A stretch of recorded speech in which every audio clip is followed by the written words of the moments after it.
Welcome to The Hard Truth, here with Kayla Andrade. What does somebody who's going to buy their first investment property in Ontario, what do they need to know about being a landlord in Ontario? One, I always tell them, before you even talk to your realtor, I want you to go through the Residential and Tenancy Act and the Landlord and Tenant Board. When you really start to get into the weeds of the Residential and Tenancy Act and what can go wrong and how that Landlord and Tenant Board is that system that you're supposed to follow, you realize that you're fully not protected. There's a story after story after story of tenants abusing the system, landlords not able to get their evictions. The laws have not protected anyone, not even including the good tenants. So now we're going to see people try to take things into their own hands.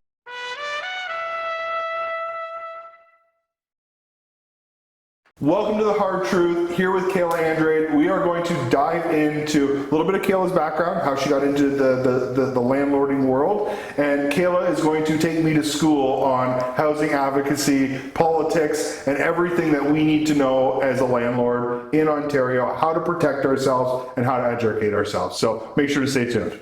So, Kayla, tell us about your background. Like, how'd you get into real estate? Obviously, you're huge into the landlord advocacy side of things, a wealth of knowledge and experience. Where'd you start with all this? I know, that's the big question, right? Like, what created this mess? Obviously, my husband and I, we got together in high school, and he was on one wrestling team in Doyle, and I was in St. Benedict's.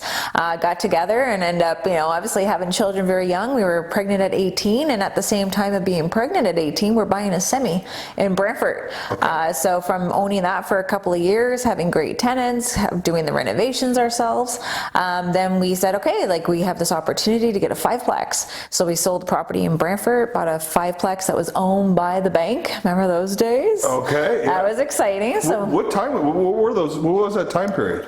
2009. Okay, cool. Yeah, 2009. Because I remember like having the kids at another kid at the time. So we're like, baby number 2, now switching up properties, getting ourselves a 5-plex, and then we worked ourselves into owning and living in a semi on Samuelson Street that we're there, and then we sold that house and bought a triplex. We lived in the top half and rented the bottom half, and we had another unit that was conjoined to the top unit. So we that was like our chilling area, a little man cave that was taken over by me. Isn't that called a she shed? If it's not a man cave, it's a she shed? Yeah, if my husband's watching this, it was a man cave, guys. It was a man cave. And then after that, we started realizing, hey, like what you're going to get for the top half of this property now based on rent, you can go and find yourself another property. So we moved on the west side for a little bit, sold that property, bought ourselves a bigger house for 4 bedrooms with a 2-bedroom unit in the basement. So even when you got the big house, still had a basement apartment? Yeah. Love it. So we had the basement apartment, and then through the years we picked up a 6-plex and we had 2 more triplexes. So we've definitely done really, really well, and we're very fortunate to be able to pick up these properties when we did. And they're great. All of our tenants are great. They pay on time. We're just now renovating them to sprucing them up. The market's not the way it is right now, so we got money sitting there. So now we're just renovating these units and making sure that they are exactly what these good tenants want when it does come available. I love that. And it is a business. The tenants are our customers, and you got to take care of them. Oh yeah. Right. So are most of these properties in the Cambridge, Brantford area? I'm always in the Cambridge area. I'm starting to kind of look into hey, what's going on in the States? What's going on in Mexico? I don't like having all my eggs in one basket anymore. And it's always just looking at different opportunities. I've always gotten into the silver collection. So the precious metals, my husband got me into it. So any anniversary, it's like, here's 10 ounces, happy anniversary. Okay. Is it not on a bracelet, just in a rock? It's literally like the block, and then sometimes it's the coins, like the 10-ounce coins, and they're huge and they have like a different design on them. So that was something that he was into, is getting these specialty type of ounces of silver or big bars of it. So yeah, that's what we got into as well. In regards to where your portfolio location is and how you're talking about expanding, it reminds me of a saying of billionaires don't diversify. And what that means is they don't diversify to $1 billion. They diversify after $1 billion. Yeah. They go all in to get the $1 billion, and then they start spreading out. You went all in on one area close to home. You mastered it. You knew it. You did everything in that one area. Maybe we're not at $1 billion yet, but now you're taking that and you're spreading it out and thinking to do a little bit more. So Oh, yeah. I like that. I like that. I want to get into one of the main things we're here to talk about, which is your absolute wealth of knowledge on the tenant board and landlord tenant advocacy. But just to go, I want to talk about how you built your portfolio for a second, because even in today's market, everyone says it's not the same now as it was 20 years ago. Yeah. And there's a lot of truth to that. Mm-hmm. But you and Eric, pardon me, made some sacrifices in order to build this portfolio. You didn't go buy the white picket fence house. No. You lived in a triplex. Yeah. You even when you bought your bigger house, it still had a basement apartment. And it's still in the same condition that we bought it. Amazing. There's no renovations to that unit, but you should see my rentals. Right. They are beautiful. I hate their kitchen because it's gorgeous. So your tenants have a better kitchen than you. And a bathroom. And the bathrooms, like, you'd be surprised. And this is where, like, it hits a nerve when we talk about just rules and regulations and what homeowners actually have to deal with. But yeah, my tenants do live in nicer living spaces than I currently do right now. That's amazing. The truth comes out here, The truth comes out. I love it. We're going to get into the hard truths later, but that's amazing. So I guess, yeah, let's talk about the OLT. Let's talk about landlording in Ontario. Let's talk about the good, the bad, the ugly. Oh, no. I mean, everyone get your drink. I gotta get your alcohol now. Yeah, I'm gonna have you. Before I ask you a question, you start. You're the expert here. I've been following you on social media for basically since I got into landlording 10 years ago. Wow. And you are the biggest expert I know in Ontario. You're I don't know everything. I try. If I don't know it, I make sure I know the people to give it to me for sure. Yeah. So let's maybe start with, what does somebody who's going to buy their first investment property in Ontario, what do they need to know about being a landlord in Ontario? One, I always tell them, before you even talk to your realtor, I want you to go through the Residential and Tenancy Act and the Landlord and Tenant Board. A lot of people, even including myself, way back when, even switching up to 2 different properties at the time, never knew we had this little rule book that we were supposed to be following.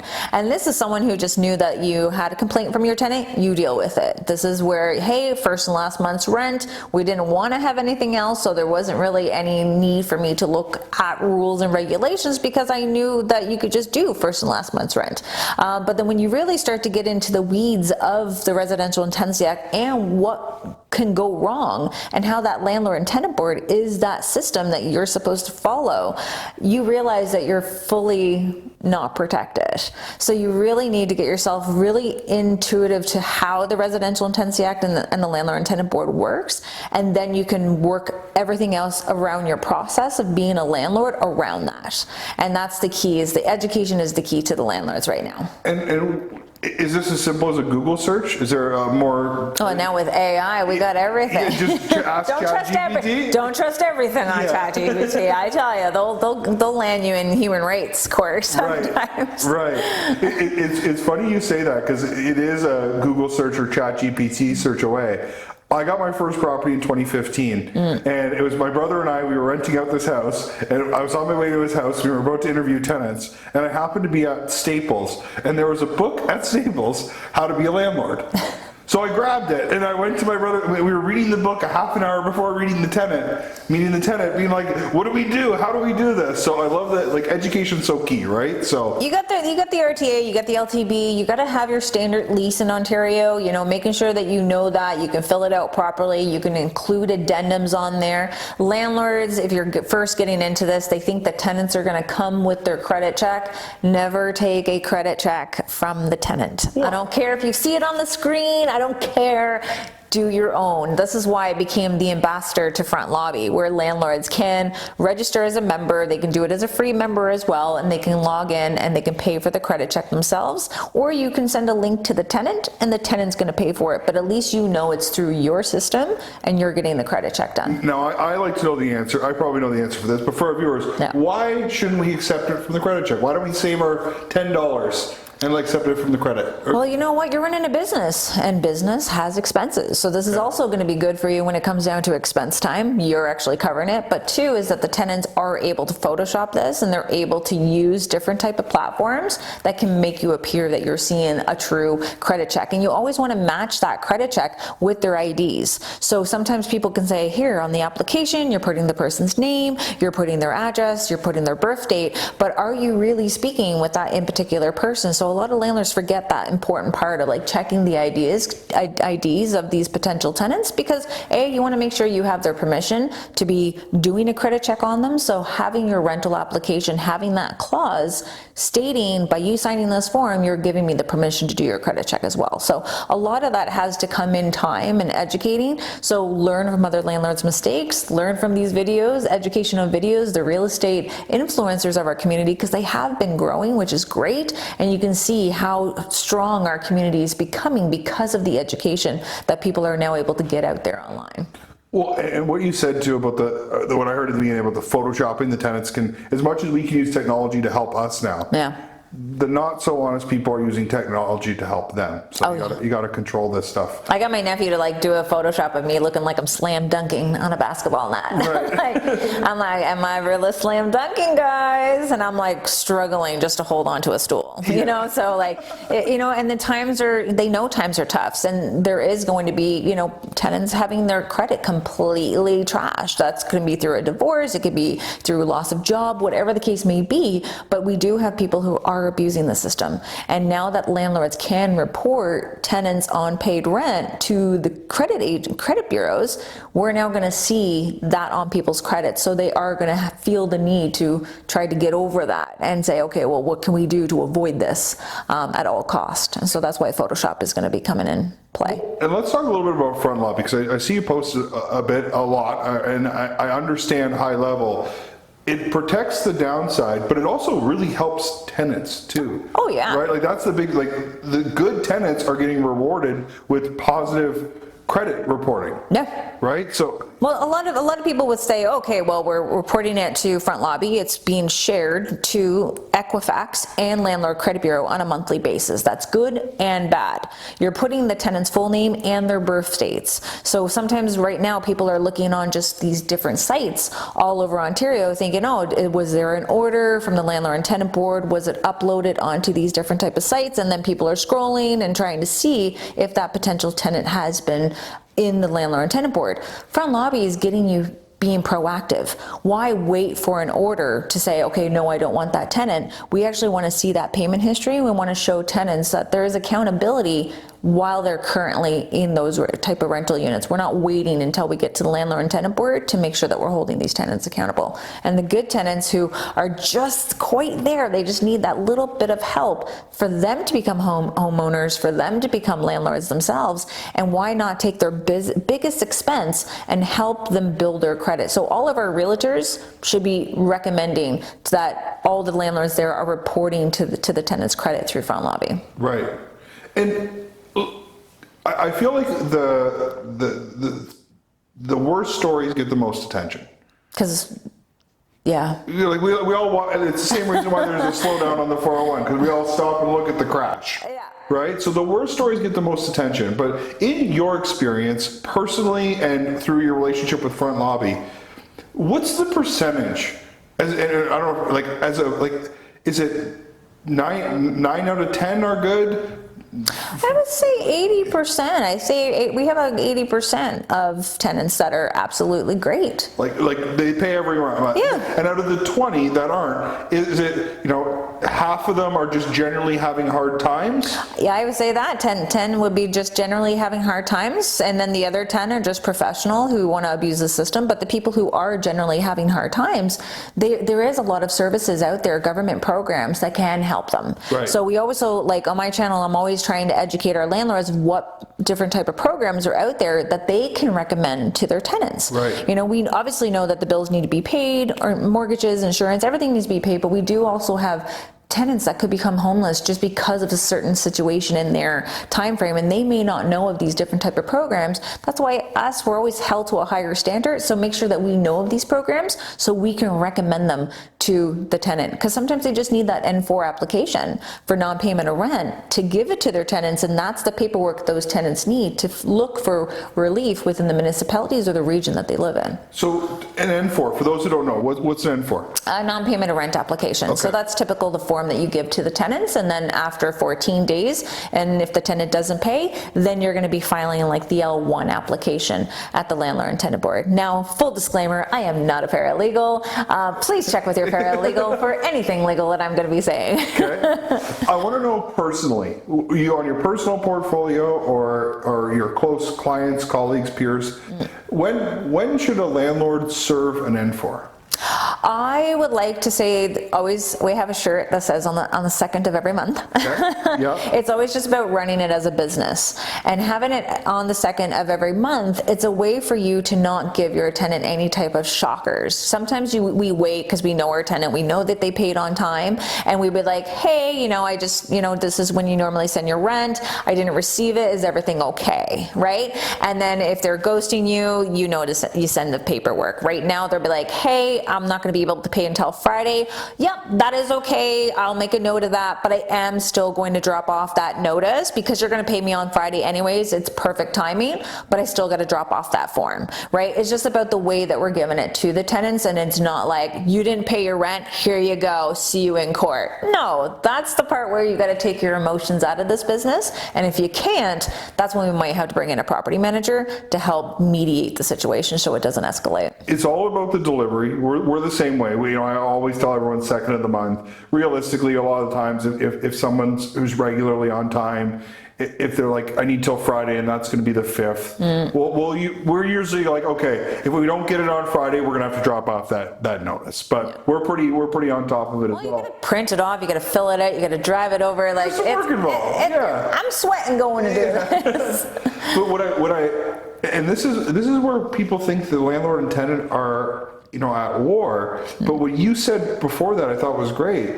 You serving that notice for somebody who's genuinely struggling, not trying to abuse the system, fallen into hard times, getting that notice may help them get resources they need. Oh yeah. Going back to there's a small percentage of professional, 80% are good, 10% are struggling, 10% are professional. If we're serving that N4, you're going to find out quickly whether you're dealing with somebody struggling or somebody professional. Oh yeah, and it's not even that, it's the proof in the pudding based on you providing N4 notices and then figuring out you do have a professional tenant. Now you might be able to look at the N8 application, which is persistency of lateness of their rent, and the N4s now is your evidence that you need to show that you were giving the N4 application. So people are like, oh, can I do my banking? You probably could. I don't know, like talk to your paralegal about that part of it. But at the same time, the N4 and the N8, that's where you got to say, hey, I do need the rent on time every single month, and make it very clear when these tenants are becoming your tenants. Say, hey, you know, we're easygoing landlords. You need something, give us a call no matter what time of the day is. We're pretty clear on our rules and regulations here. Make sure that the rent is paid on time and in full. Make sure the place is clean, and keep the enjoyment of others here. You know, it's pretty simple, you know, and if they can follow it, great. If not, you do not want me on your door. I usually show up if someone's in trouble. Well, so I'll give you, I haven't actually given this tip in years. When I used to do my own property management, it's been a few years to be fair. I used to, when I was doing applications and people were coming to view the property, I would say, so here's the application. In advance, I want to show you what the lease looks like. So before you do this was before Ontario Standard Lease. Yeah. It's been a while. Let's not talk about that one. So I would always say, here's the application. I want to show you a copy of the lease. So if you want to get it reviewed by your lawyer or anything in advance, and then a copy of the N4, the L1, and all that paperwork, so you know what that looks like. I used to do that before they filled out the application. And the professional tenants right there never even filled out the application because they knew that I knew exactly. I was like, yo, if you ever miss rent, this is the N4, the L1 comes. And before they filled out an application, I was showing them the eviction process for non-payment. And it was a really effective tool. So you said previously, the rules are not in our favor. No. But the more you can educate yourself, the more you can protect yourself. It's exactly like right now, you know that, hey, did I know I have to wait 14 days before I file at the landlord and tenant board? No, but if you did, you would be on the ball with giving that N4 application in a timely manner for the tenant. Do you know that the landlord and tenant board could delay or deny the eviction based on the tenant losing their job and they're going to get a new one, could be chronically ill, they could have someone willing to pay their loan and need more time. So there is a lot of delays that are happening. Now, what you can do is be a little bit proactive in making sure that you have an evidence that what the tenant is saying may not be true, right? So this is where you have to get yourself educated on what could go wrong at the landlord and tenant board and how to be proactive to it. Just like sections 82, tenants are bringing up maintenance issues before they go into their hearing. Meanwhile, they're supposed to write in they have maintenance issues before their hearing, but sometimes there's adjudicators that will completely listen and stand down that eviction for non-payment of rent because of it.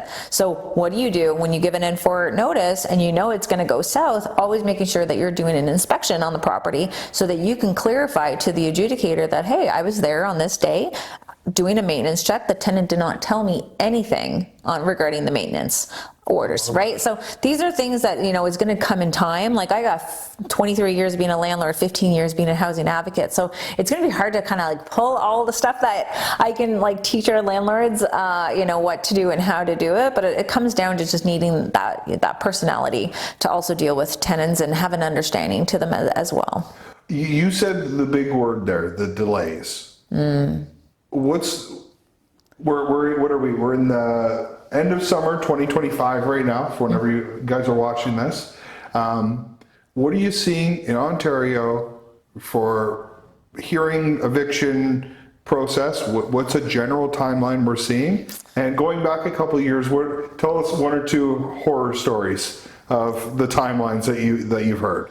So booking a hearing was probably like 2.5 months. That was probably 2.5 months ago. Hearing from our paralegals in the Toronto, they're now saying about 4 months to get in front of an adjudicator. That said, you can get in front of the adjudicator and that adjudicator will open their entire hearing to say, we have 40 applications to hear today. If we do not get to your case, you will have to come back another day. So even though you could be waiting that long, there is that possibility where it's going to get adjourned and you do have to come back. So you have an appointment booked for that day. You take your time. Not all landlords are full-time investors, so they took their day off work. They sat there all day. They're paying their paralegal. And their case might not get heard.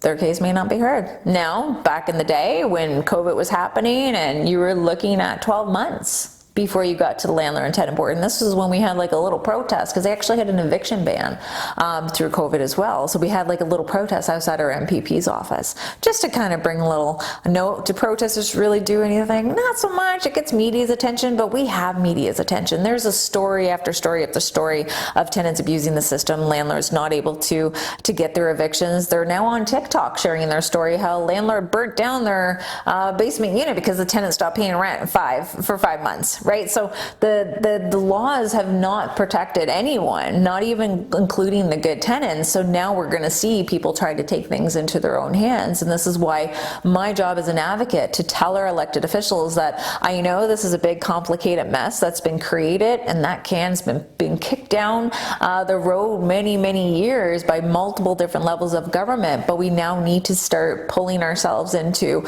bringing the right people to the table and understanding that there's going to be massive changes. And yeah, sometimes the tenants are not going to like it. And we're hearing rumors in the fall, there's something coming out from our government and the tenants won't like it. But I ain't holding my breath on government. Do you have any inkling of what that rumor is in the fall? No, I don't. Just so the tenants aren't going to like it. They're just saying it's not going to like, again, like we have Bill 94, Bill 97 it was, and Bill 84, and these bills were coming out and they're fully not implemented yet either. So I think they just do it because the winter's coming, and usually when the winter comes, we do see a lot of housing advocates, we see community social services talking about our homeless population, and housing obviously gets brought up. So they're already starting to try to come up with different type of policies to make it look like they're trying to do something. But what really needs to be done is always working with the private investors, and unfortunately that doesn't, a lot of parties and people don't take lightly to working with private investors. They just think, oh, you're just coating the pockets of your buddies, right? So meanwhile, we're a part of the solution, and it's not just the investors, it's literally just homeowners. But how can you convince a homeowner to put a secondary suite in their basement and rent it out to God knows who, when the rules are completely there just to protect a tenant and nothing to protect them? And I want to ask you a question of, what is the solution? And that's that's a big question. That's like episode 2. Yeah. But to your point, this is something we see on the mortgage financing side. I know a lot of investors who have smaller stuff in their portfolio. They have the 2s, 3s, and 4s, duplexes, triplexes, fourplexes. They've done okay. They made it through some of the hard times the last couple of years, and they're looking to sell those properties to move into bigger investments, potentially develop land to build more units, and they're struggling to sell those small multis. And the question I ask is, who wants to start buying these things in today's market, in today's conditions, and today's favor into the tenants? There's not a big new wave of bright-eyed, bushy-tailed landlords looking to get into this because they're getting out. Oh yeah. They're getting out for the numbers, they're getting out for the management side of it, and even having these secondary suites that are being put up on the market. I think you're only looking for a developer or a nonprofit housing provider, or even the municipality in itself willing to take it on. Yeah. So where do we go from here? What's the solution? What's the solution? What's the first and second step? Well, I think we have to get the management under control. We have to say, hey, we have a proper residential and tenancy act and landlord and tenant board, so that we're going to entice the people from out of province from being able to come back into our province, or to bring their money back from wherever they put it. Want them to come back because we know that the rules and regulations are now going to protect them. We're now going to prevent people from wanting to sell off those type of properties or demolish or do a redevelopment of the property, because that's what people are doing now, because they know new development. There's no rent control. Right. We have to look at rent control in this province, and say, okay guys, like, we just got 2.3%. Not 2.5 as last year, which is the maximum. We now have 2.3. Even for BC, they're the number 2 province in Canada who is absolutely the worst. So we have to look at the rent control. Then we have to look at our municipalities, who are just like a stick in the mud, really preventing these investors and developers from getting the supply to the market even when they can, because it's going to take 3 to 4 years for them to get their shovels in the ground, and by then the cost of material has now increased. Or they're telling them to go back to the drawing board, which is going to cost more money. I've been back and forth a few times. And the development charges. Sometimes if you look at what the development charges in itself is, but then here municipalities are waiving it for nonprofit organizations. And some nonprofit organizations are just the name. They're really just, hey, we're not making profit, but we certainly are being able to get a good salary out of this, right? So we have to really look at who our players are and understanding which ones are really the ones capable of providing the affordable units, but we can't do that if they're continuing to increase the mortgages, increase the property taxes, the insurance, the maintenance, the utilities. How do you continue to keep increasing those rates and then still tell the homeowner that you have to provide affordable units? Well, because the landlords are rich. They're rich and greedy. Right? They're rich and greedy. You should be doing this for free. Their investments only went down 30% in the last couple of years, but they're rich. We have landlords paying $1,400 out of their pocket, including the rent that they have. And these are the people who literally bought in 2020. How do you expect them, are they going to walk away from the property? Are they struggling just to walk away with debt? Well, they probably can't sell it. No. Because it's tenanted, and the buyer probably doesn't want the tenant. Mm-hmm. So what do they do? And this is where we have to advocate for a yearly lease. That means a yearly lease. Okay, so let's, because talking about the rent control, the RTA, the specific things, yeah. I think that is a very clear example of a simple change that would have a massive impact. And that's what they do in Alberta. It's a yearly lease. Alberta. I love The golden Alberta. land. Our people, their leaders, they're just so awesome. Heart out to Alberta. But so a year lease is a year lease. And maybe that's something that some of our viewers don't know, is in Ontario, at the end of a year lease, the tenant has month-to-month rights for life. Yeah. You sign a 1-year contract, and I don't know of any other business that exists where you sign a 1-year deal, and at the end of the year, that person gets lifetime access at a less than inflation increase, regardless of any costs, and that person also has all rights to the property. You'll be shocked to know that we have tenants assigning their lease to other people. Yeah. Wow. So this is where, and then the landlords have a duty to accommodate, but the tenants, like, we can say no, but then you have to justify why you're saying no, and the tenants can bring the landlord to the landlord and tenant board stating that the landlord won't let me sign my lease. And that's probably going to work itself into, hey, I rented to this gentleman, he's there for many, many, many years, he's now wanting to go and live out west. He's going to put his ex-father-in-law in the unit and leave him there, but he continues, the tenant keeps paying the rent through the ex-father-in-law. So now he's now technically an unauthorized tenant, but the tenant is still paying it through his lease, but he could technically assign the lease to someone else at the same rate. Like, it's you're a landlord for life. You can even like get out of landlording even if you're dead. Wow.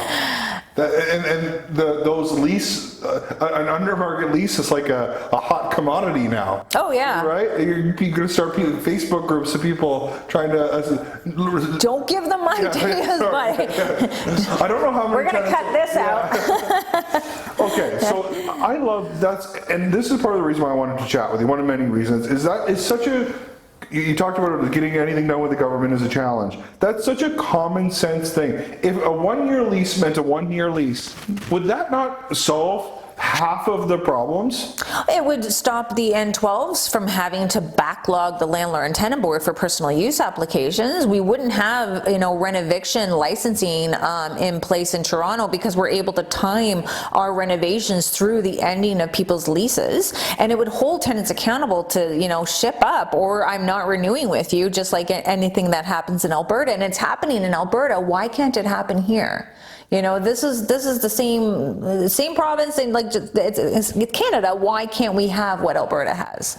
For those who don't know, in Alberta, I know the Alberta laws fairly well. Not all of them, but I do have my friends up there where it's like they teach me. I'm going to assume you know more than most. So I'll ask you the question: at the end of a year lease in Alberta, what are the options for the landlord? What are the options for the tenants? So the landlord will have to indicate to the tenants that they want to renew it. If they don't communicate anything, it will go to the month-to-month option for them. So but then the landlord can give notice on that at some point. Like, is that like month to month for life? I believe that unless there's a breach, they would have to have a breach in their contract, and they have like literally you write down your breaches. Like for us, we have A to Z. We have a form for everything. Right. So you get to see that it still holds them accountable, and they're able to sit down at the end of the year and they get to reevaluate their increases of what was given to the property, and then they can raise it to the tenant and say, okay, this is my increases for my property. This is what I'm raising your rents to be. And that's a free market. If you as the landlord try to overcharge the tenant, the tenant will leave. They'll go find another solution. And if your market rent increase is fair, they'll stay. This is what we're seeing right now with a 2.3% increase or a 2.5% increase. What are landlords going to do when tenants leave? They're going to have to jack it to the point where if this tenant's going to stay 3 to 5 years, because they don't stay between 2 to 3 years anymore, it's 3 to 5 years, we now have to increase it based on our assumption of what all our increases are going to be. That's why you're going to see such a huge jump. This is why the NDP are trying to get full rent control in between tenancies. So that's the part where they think, oh, we're going to protect the tenants, but long term, you're hurting the tenants in the communities. So, you know, rent control in itself has always been like a huge topic, and we know there's going to be people that exploit it, right? But this is where it could be a process to be like, is this true market value? If not, maybe the tenants can argue this at the Landlord and Tenant Board and leave it up for the tenant to file that application at the Landlord and Tenant Board. But right now, the Landlord and Tenant Board is so malfunctioned because all they have is non-payment of rent applications. It's the #1 application. And then we have personal use applications. Why do we need a full-on hearing to say that the tenant disagrees? If the landlord signs a declaration and an oath, I'm moving in, the owner's moving in, the tenant can apply to the Landlord and Tenant Board to evict the landlord or to fine the landlord, let's say, because you didn't move into the property. The processes and the consequences are there for the landlord. It's going up to $50,000 for an individual who is caught doing an unlawful eviction. So why are we still backlogging the Landlord and Tenant Board with these type of applications, and why are we having to use taxpayer dollars to keep hiring our adjudicators, our dispute resolution officers, and our moderators just to overcome just a silly little policy that is really not good for the landlords or the tenants? 100%. And it goes back to, there's a few bad apples that have abused that. Yeah. And those people will be held accountable. That $50,000 fine is substantial. Oh, yeah. But I see on the finance side, landlords are moving back, selling their house and moving back into their duplex or fourplex because they're in a bad spot. Oh yeah. Like, it's not some ploy to get out of market rents. They can't afford to subsidize that tenant, so they're selling their home and moving in because they genuinely can't afford it. I have a good friend who moved into his fourplex for this exact reason. They moved out of their big house because they got into trouble and they needed to move into there. Well, and if their property with the tenant and it's the lease is in a corporation, you can't serve the tenant notice to move back into that property because you actually have it in a corporation. And it's like, they made that change. Even though landlords already had everything in motion and the properties are in corporations, we had a realtor, he was selling the property, new owner wanted to move in, but because he was trying to serve it on behalf of the owner and his lease was in a corporation, he couldn't do it. So the tenant had extorted him for $100,000. So he had to pay it because it was a firm. It was a firm offer, had to close. I'm like, I would have like offered it to the new buyer and said, hey, like once it transfers over to your hands and it's in your personal name, you can do it and I'll give you the $100,000. I definitely wouldn't. I would not have given it to the tenant. No, I'm hard on like no cash for keys. Yeah. No. No, that's I have no issue with, we've helped tenants relocate, we've paid costs, but not, $5,000 help with first and last month's rent, help with some moving costs, but not. Well, look at what we would do. We would help. We would offer more money to, like, here's a couple of rents back, just for you to move. But now the government came out and said, okay, now we're enforcing it. Now it's required that you give tenants 1 month's rent if you are serving them for personal use and or renovations. And now the government, Municipal, started taking it to another level where they're now telling you to pay for the moving expenses of tenants.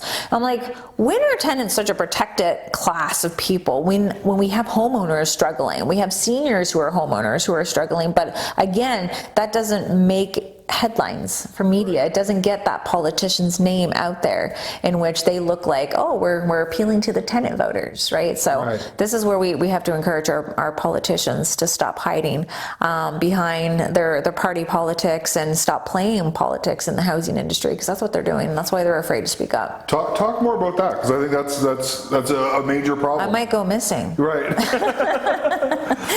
So you do what everyone says they're going to do. Everyone says, I'm going to call my MPP, I'm going to write a letter, and most people, they just get busy and they don't do it. Yeah. You actually follow through. You're going to these meetings. You're meeting with these people.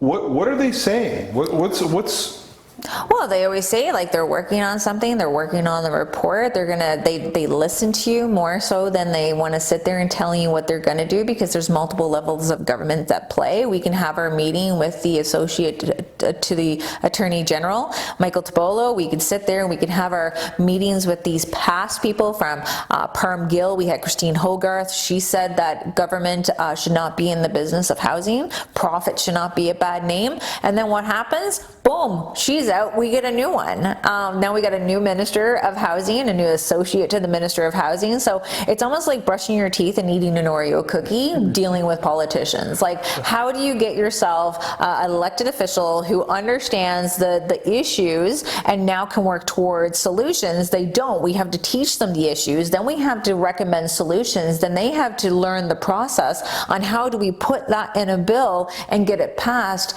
In government, where you have party politics trying to make everyone look bad. Like, I always thought government, no matter what party you are, you're looking for the best interest of the people, and really it's just about, honestly, in my personal opinion, is that it's just holding their position in government and holding their own salary. Yeah, 1000%. Like, we have Olivia Chow. She lived in government housing. You know, the people are only now finding out about that, but that's now where she's traveling to different landlord buildings in Toronto and telling the cameras, because obviously she brought the cameras there and said, you know, look at the mold, look at this leak that's happening here, and you know, we're gonna come in and we're gonna fix it and we're gonna bill it to the landlord. And I'm like, so you're gonna get someone who's probably gonna charge you 5 times more than what a homeowner would be charged to come in there and fix the unit, and you're gonna put it to the landlord's property taxes when there's already a justice system in place at the provincial level for that landlord or for that tenant to have that maintenance dealt with.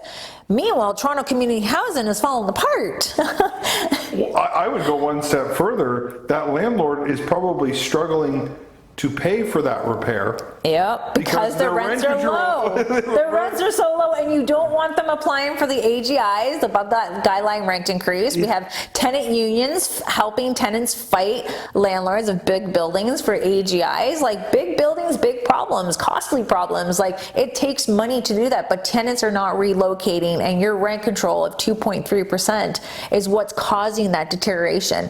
Them coming up with the renoviction permit licensing that they have to do now, that's money taken away out of that property. That's $700 that you took away from that property to maintain that property, to give those tenants safe, clean, livable spots. But they don't care about that because the governments are also struggling for the revenue, and they look for anything possible to gain revenue. Just like water billing, they made landlords responsible for tenants' delinquent utility bills because they didn't want to spend the money to go find the money and track down the money. So they just said, hey, you can just put it to the landlords.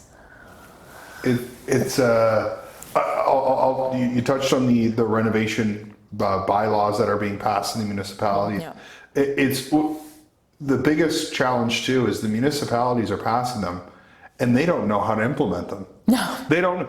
I'm seeing scenarios where people are going through the process and they're like, okay, well, and they're asking questions and they're like, oh, we don't know. Yeah. So they're now being delayed months and months and months again on these units, and the municipality, they implement a bylaw and they don't know. Because now they got to hire a consultant, probably at $45,000 of a taxpayer money, to tell them how it's going to actually happen.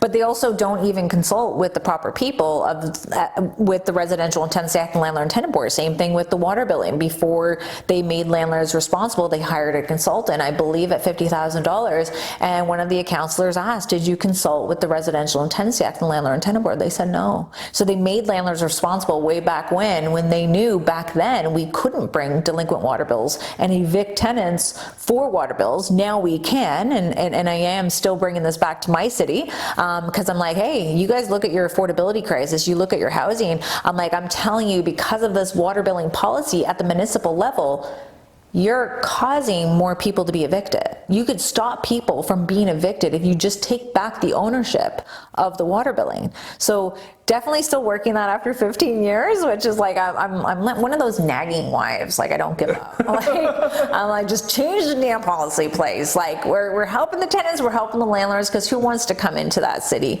knowing that you have to stay with a tenant potentially for a year, not paying their water bill, and that's being added to your tax bill every single month, as it goes over $200 with a $50 fee, right? So little policies that could be catastrophic to the investor, obviously cause heartache for the tenants. They just have to start opening their ears and stop not trying to change it because you're worried about what these community groups / nonprofit people are going to think of you as an elected official, and how that could influence you, your decisions, or how it could impact you in the next election, because any election you need money to run a good one. So this is just and you've been doing this for 15 years. I gotta give up soon. I think it's starting to weigh on me. I gotta pass it down to someone, like, but I want to hold them accountable. I keep getting hope because there's a new election, and then you got a new face, and you're like, nah, I'll just keep brushing my teeth and eating the Oreo cookie. What's in the last, I don't know, 24 months, or you can change that time period, what's the most positive step we've seen forward? Have we, like, is there anything like for a new landlord to say, like, this is happening, that's good news? Well, hearing that obviously something's going to happen with something coming up in the fall is what I'm hearing. But again, it's just about teaching our landlords that you got to speak up. Right. You got to get those landlords speaking up, because really, if you look at what people would say, why would the government listen to the landlord when it's one landlord and 20 tenants? I said, well, look at that landlord and his property manager and his accountant and the contractors that they hire and everyone else that benefits from working with a private. We have to bring them on board with us. Bring in our realtors, bring in the property management company, bring in the mortgage companies and the appraisers, the renovations, like credit bureaus, and everyone who gets to say, well, we are an industry and we're not protected.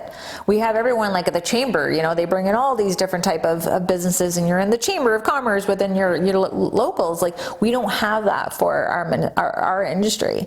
So always trying to make sure that we're all connected to each other, we're helping each other, but we have to get that loud and say, hey, government, like, no.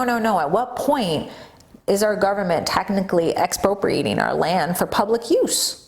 You know, that's the real question here, is that you are telling me that I can't evict my tenants, or you're going to delay the eviction because they have children and school is not going to be done until the end of June, so you're going to delay that.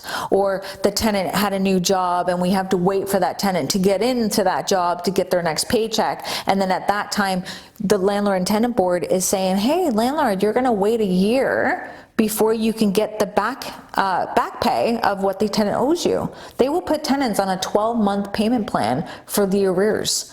When you have a Section 78, which is like $1 short a day late of this payment plan, the landlord can apply to the landlord and tenant board to evict you without your knowledge. We think, oh, great, I'll agree to that payment plan as long as this is going to happen. It doesn't happen. There's Justin, Justin was previously on the show, Justin Conoco, and he says this to me right now quite a bit. And he goes, when some people will say things to him, and you know, this person didn't do this and this person didn't do that, and he goes to the person saying it and blaming everyone else. He goes, you know, you're a full-blown human being, right? You're a full-blown person. You're fully responsible for what you do every day, and but yet with tenants, they're not human beings in terms of responsibility. I don't mean that, but somebody's going to edit that in a bad way. There seems to be this protected class that they're not responsible for everything. Mm-hmm. They've signed a lease, they made an agreement. Why are they not being held accountable for it? They are a human being. My husband bought a sixplex when I was birthing our child, and I'm like, you think, oh, I now have 7 children. Like, you're giving me more, because again, you do feel that like we're held to a higher standard, we have to take care of them. But again, like just when you're filing at the landlord and tenant board to evict a tenant, 5 days before, you have to give the landlord and tenant board an L1, L9 update sheet explaining, is the tenant still in the unit, any payments the tenants made, what any other rent became due after filing, and we have to give that to the tenant as well. And it's like, They know this. Why do I have to remind them? Why do we have to remind them that you owe us money? Why do we have to remind them that the rent is due on the 1st of the month? Like, this is the part where we have to put some onus onto these tenants, and people think being a tenant is a bad thing. It is not. Be proud. You can move wherever you want. You don't have to deal with mortgages and the furnace and the leak in the roof. My basement just started to have a leak. You don't have to worry about that. You had a leak from the city and it was flooding one of my units, my 5-plex. Was it the tenant taking buckets and buckets of water up over a big flight of stairs out at the same time? No, that was me.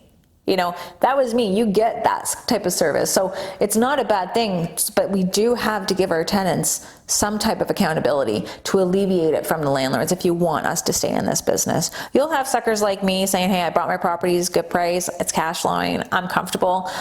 We have so many people that are not in that, but even people who were cash flowing, they're getting out because the strike of a pen.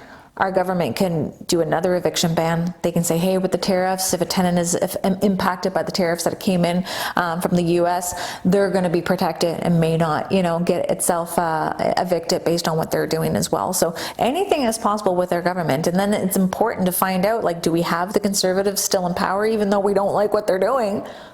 The other ones are going to be a lot worse. Yeah. And they know it too.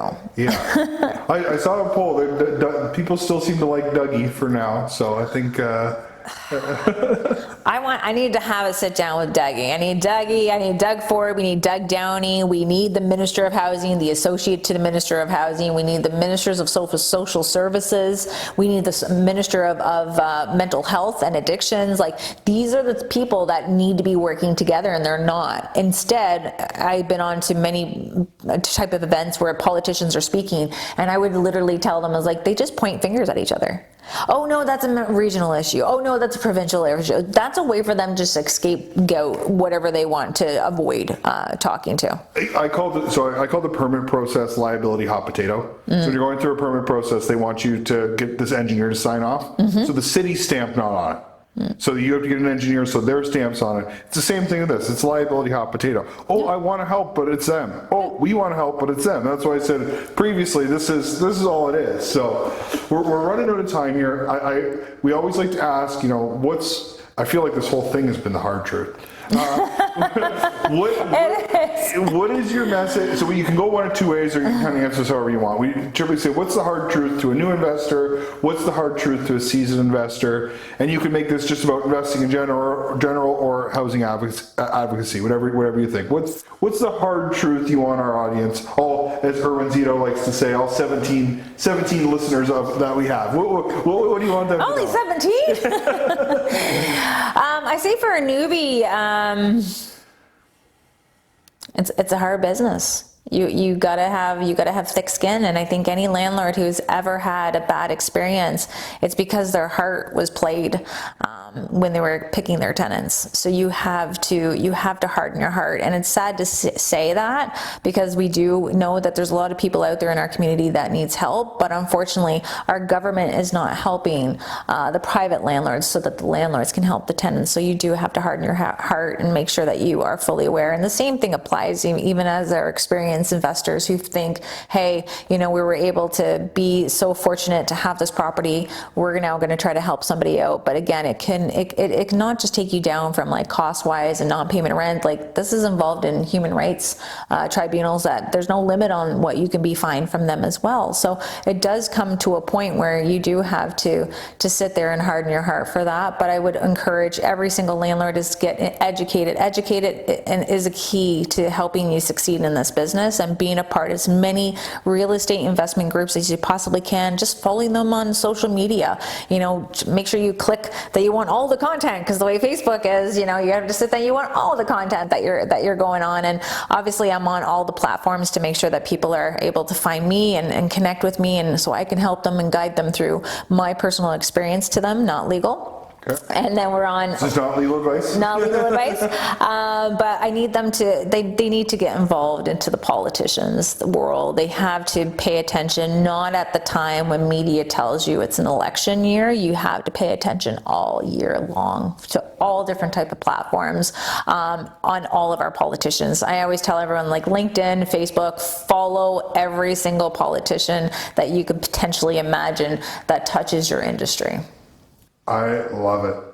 I love it. The hard truth continues to be that it's hard. And then you got to have a hard drink after. Yeah, hard drink after. If you're in this industry, you got to have a hard drink. We are not promoting any type of alcohol.